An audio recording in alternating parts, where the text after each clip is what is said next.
Marin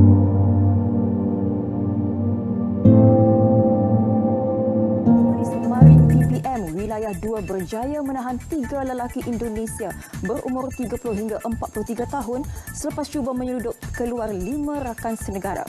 Operasi dijalankan di Pantai Teluk Ramunia, Kota Tinggi Johor kira-kira 9 malam semalam.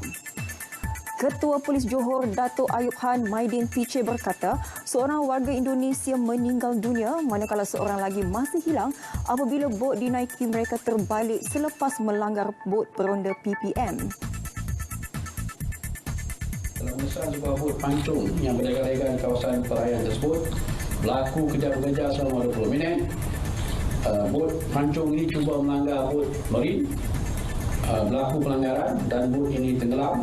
Kita berjaya menangkap 6 suspek yang diselamatkan.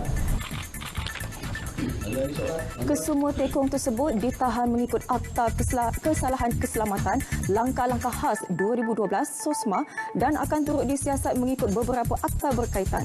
Operasi mencari mangsa yang hilang turut dilakukan.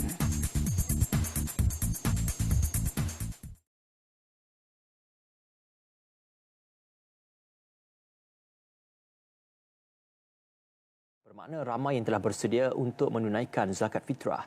Namun sekiranya tempoh Perintah Kawalan Pergerakan PKP dilanjutkan lebih lama sepanjang bulan mulia itu, umat Islam mempunyai alternatif membuat bayaran melalui kaedah dalam talian.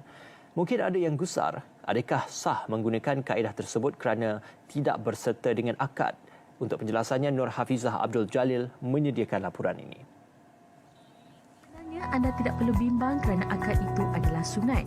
Menurut Ketua Pengarah Jabatan Wakaf Zakat dan Haji Jauhar Ruslan Said, apabila zakat ditunaikan melalui medium ini, niat sudah berlaku dan pemindahan wang itu juga sudah berlaku. Jadi, zakat yang dibayar telah mencukupi syarat-syarat sah pembayaran zakat tersebut. Tetapi, bagi anda yang tidak mahir dalam penggunaan teknologi, kaedah bayaran konvensional tetap diteruskan dengan kaedah-kaedah tertentu. Kaunter pandu lalu akan disediakan di masjid-masjid utama di setiap daerah bersama amil-amil bertugas. Manakala tabung khas fitrah akan diwujudkan di masjid, hospital dan pejabat polis, terpilih bagi memudahkan masyarakat dan petugas barisan hadapan menunaikan zakat. Dalam pada itu, negeri-negeri disaran untuk mengkaji semula kadar zakat fitrah bagi tahun ini berikutan pelaksanaan PKP yang mengakibatkan ramai yang hilang punca pendapatan. Sebelum ni semua negeri telah pun menetapkan kadar RM7 setiap orang dan minta dikaji balik, maksudnya mungkin dikurangkan, dan alhamdulillah beberapa negeri telah pun mengurangkan kadar tadi, bukan kurang, telah menyediakan beberapa kadar daripada RM5 yang telah dicadangkan, ada yang RM5, ada yang RM7, ada yang 4 kadar, ada yang 3 kadar dan ada yang 1 kadar. Iaitu kemudahan-kemudahan yang telah disediakan kepada semua masyarakat lah untuk memilih mana yang sesuai, yang mampu dibayar. Bagi yang ingin melaksanakan pembayaran menerusi platform dalam talian, beberapa saluran boleh diguna pakai seperti pemindahan wang terus, JomPay, MyEG dan beberapa kaedah digital yang lain. Zakat ialah perkara yang wajib ditunaikan oleh semua umat Islam dalam tempoh PKP ini. Tiada alasan untuk tidak membayar zakat. Berbagai inisiatif telah diambil antaranya oleh pihak Jauhar sebagai pemudah cara pembayaran zakat seperti padu lalu dan perbankan dalam talian tanpa perlu keluar ke mana-mana. Uruskan yang wajib Ramadan ini, jadilah pembayar zakat yang bijak dan berilmu. Nur Hafizah binti Abdul Jalil, laporan JAKIM untuk RTM.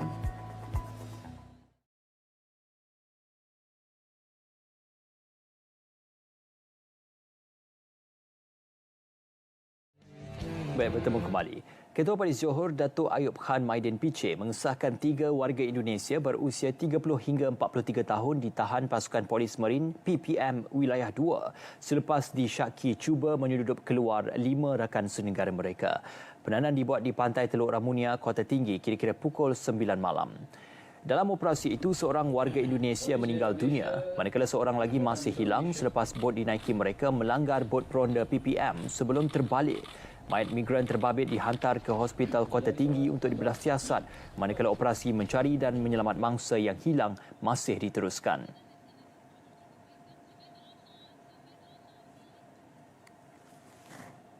Dalam mengesan sebuah bot pancung yang berjaga-jaga di kawasan perairan tersebut, berlaku kejar-mengejar selama 20 minit. Bot pancung ini cuba melanggar bot marin, berlaku pelanggaran dan bot ini tenggelam. Kita berjaya menangkap 6 suspek yang berjaya diselamatkan. Polis Raja Malaysia. Ketiga-tiga tekong berkenaan ditahan mengikut Akta Kesalahan Keselamatan Langkah-Langkah Khas 2012 SOSMA. Kes disiasat mengikut Seksyen 26A Akta Anti Pemerdagangan Orang dan Penyelundupan Migran Atip SOM 2007 selain Seksyen 5/2 Akta Imigresen 1959-63 dan Seksyen 307 Kanun Keseksaan. Juga Peraturan 11 Peraturan Pencegahan dan Pengawalan Penyakit Berjangkit 2020 serta laporan kematian mengejut. Dalam pada itu, beliau turut memaklumkan pihaknya bersama beberapa agensi penguatkuasa meningkatkan kawalan di darat dengan kekuatan 7 Brigad Angkatan Tentera Malaysia dan pasukan gerakan A menerusi Op Pintas Bersepadu Selatan.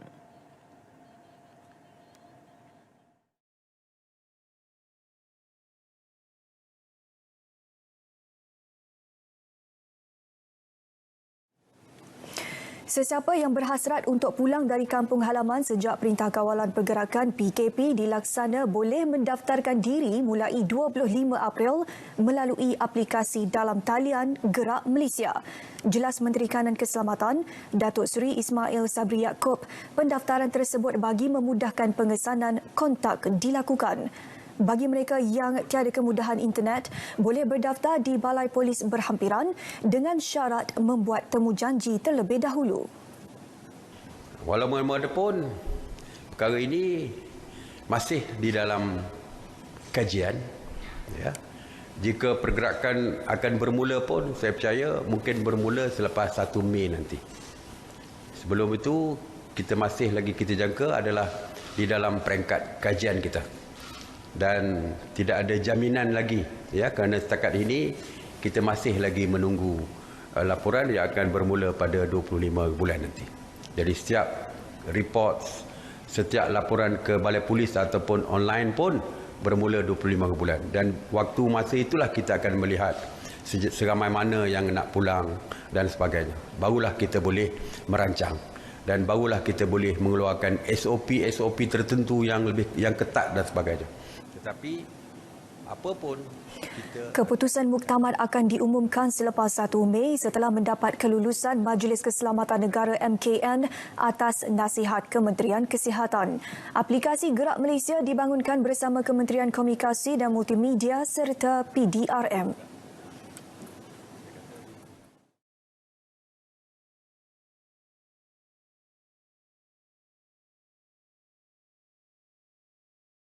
Baik, dalam perkembangan ekonomi, harga minyak mentah dijangka kekal rendah tahun ini. Penganalisis ekonomi, Profesor Dr. Barjoy Bardai menyatakan harga minyak pasaran akan berada di bawah paras $50 Amerika Syarikat setong hingga akhir tahun ini. Ia berikutan penawaran minyak mentah dunia yang melebihi permintaan sehingga pedagang kekurangan tempat atau tangki simpanan minyak mentah.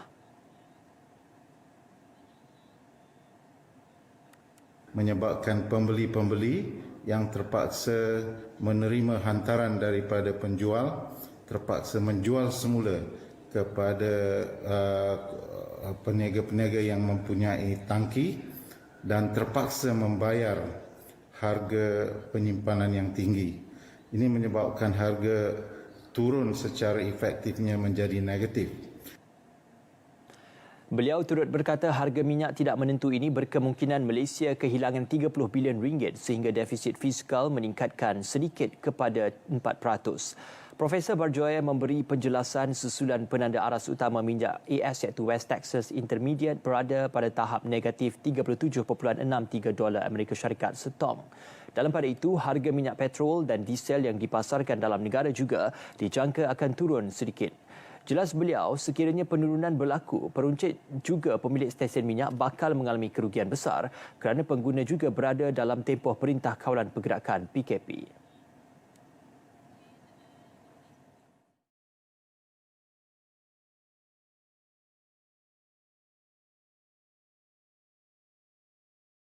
Kontraktor-kontraktor kecil dibenar menyambung semula kerja-kerja proses pengubahsuaian rumah yang terhenti disebabkan PKP. Jelas Menteri Kanan Infrastruktur Datuk Seri Fadilah Yusof, semua kontraktor G1 dan G2 perlu mengemukakan permohonan daripada Kementerian Perdagangan Antarabangsa dan Industri MITI untuk kelulusan. Sebab itu tadi salah satu syarat kita membenarkan G1 dan G2 sebab projeknya kecil. Tapi yang lebih penting ialah sebelum mereka menyambung kerja, mereka mesti mohon kepada MITI dulu. Buat permohonan, diluluskan, bolehlah sambung kerja kalau diluluskan. Tapi dengan syarat patuhi juga SOP yang ditetapkan. Ya.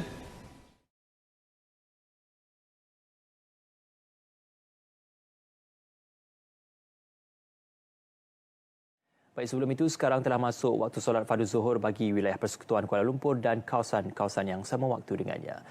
Dalam perkembangan berikutnya, semua penumpang Malaysia Airlines kini dikehendaki untuk membawa dan memakai penutup hidung dan mulut sendiri berkuat kuasa esok di lokasi seperti daftar masuk, menaiki kapal terbang, di kabin pesawat, pengeluaran dan pengambilan bagasi semasa ketibaan bagi mengurangkan penularan COVID-19. Keperluan ini terpakai kepada semua penumpang, tidak termasuk bayi, yang melakukan perjalanan dalam semua penerbangan domestik, antarabangsa dan sewa khas Malaysia Airlines untuk memastikan keselesaan serta kesejahteraan setiap penumpang dan petugas syarikat penerbangan. Menerusi kenyataan Malaysia Airlines, tidak akan menerima penumpang yang tidak mempunyai atau memakai penutup hidung dan mulut semasa mendaftar masuk dan menaiki pesawat. Penumpang turut diingatkan untuk menghormati ruang peribadi orang lain dan memerhatikan jarak sosial jika diperlukan serta mematuhi langkah-langkah keselamatan dalam proses sebelum, berlepas dan ketibaan untuk memastikan perjalanan yang selamat.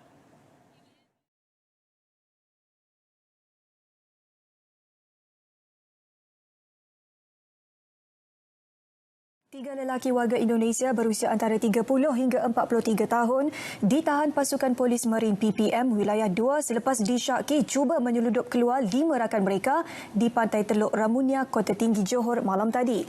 Dalam operasi terbabit, seorang warga Indonesia maut manakala seorang lagi masih hilang selepas bot dinaiki mereka melanggar bot peronda PPM sebelum terbalik. Menurut Ketua Polis Johor, Datuk Ayub Khan Maidin PJ, mayat migran tersebut dihantar ke Hospital Kota Tinggi untuk bedah siasat, manakala operasi mencari dan menyelamat mangsa yang hilang masih diteruskan.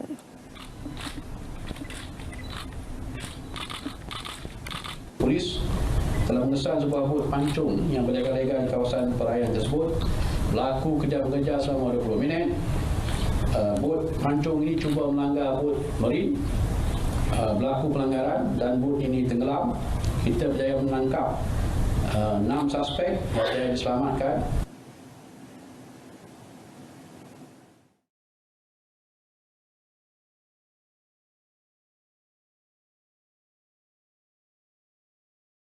Juga di Johor, Batalion 5 Pasukan Gerakan AM menahan seorang suspek disyaki terlibat dalam penyalahgunaan dadah. Pegawai pemerintah Superintendent Dimin Awang dalam satu kenyataan memberitahu, suspek ditahan bersama 2 paket dadah jenis syabu dan ganja dalam operasi di Lebuh Raya Pasir Gudang East 2 pukul 1.30 pagi tadi. Suspek mempunyai 9 rekod jenayah. Kes disiasat mengikut Akta Dadah Berbahaya 1952 dan Peraturan 3/1 Peraturan Pencegahan Penyakit Berjangkit 2020.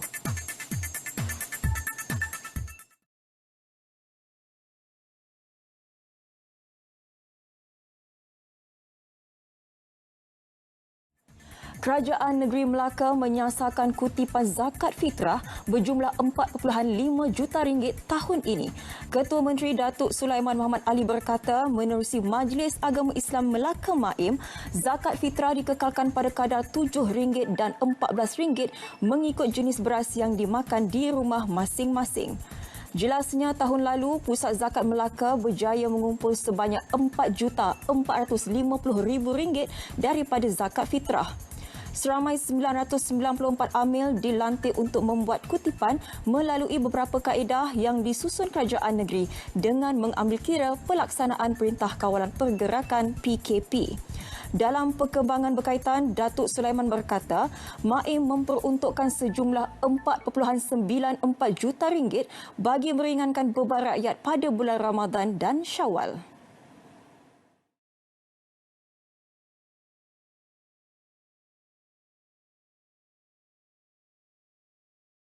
Baik, dalam perkembangan sukan, Litar Antarabangsa Sepang SIC tidak menolak kemungkinan akan menukar format penganjuran pada tahun ini jika wabak COVID-19 berpanjangan.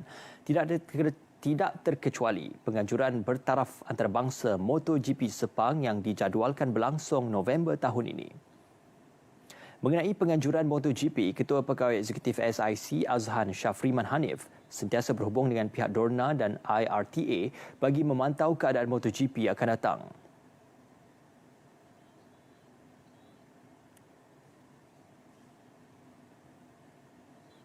Dan meminta nasihat dari pihak kementerian sebelum melaksanakan apa-apa acara yang melibatkan orang ramai ataupun mass gathering. Sama ada membuat acara tersebut dalam keadaan tertutup, menukar format perlumbaan ataupun acara berskala kecil. Selain itu, penganjuran perlumbaan tempatan juga tidak terkecuali dengan perubahan format ini. Antaranya kejuaraan motosikal Asia ARRC, kejuaraan Cup Prix Malaysia dan kejuaraan Superbike Malaysia MSBK. Selain beberapa saingan 4 roda antaranya siri kejuaraan Malaysia MCS dan Sepang 1000 km Endurance S1K. Tambah Syafriman lagi,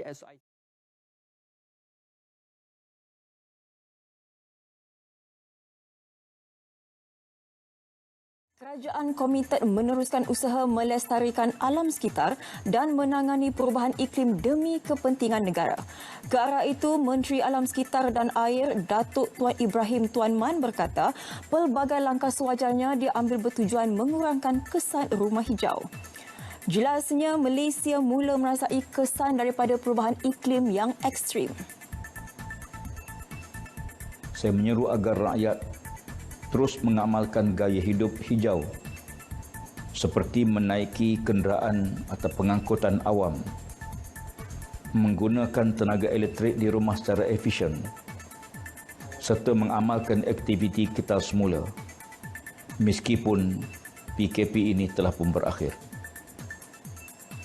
Beliau berkata demikian dalam satu ucapan khas sempena sambutan Hari Bumi ke-50 menerusi laman Facebook Kementerian hari ini. Tambahnya, penglibatan dan komitmen semua pihak dari pelbagai sudut penting dalam usaha memelihara dan memulihara alam sekitar.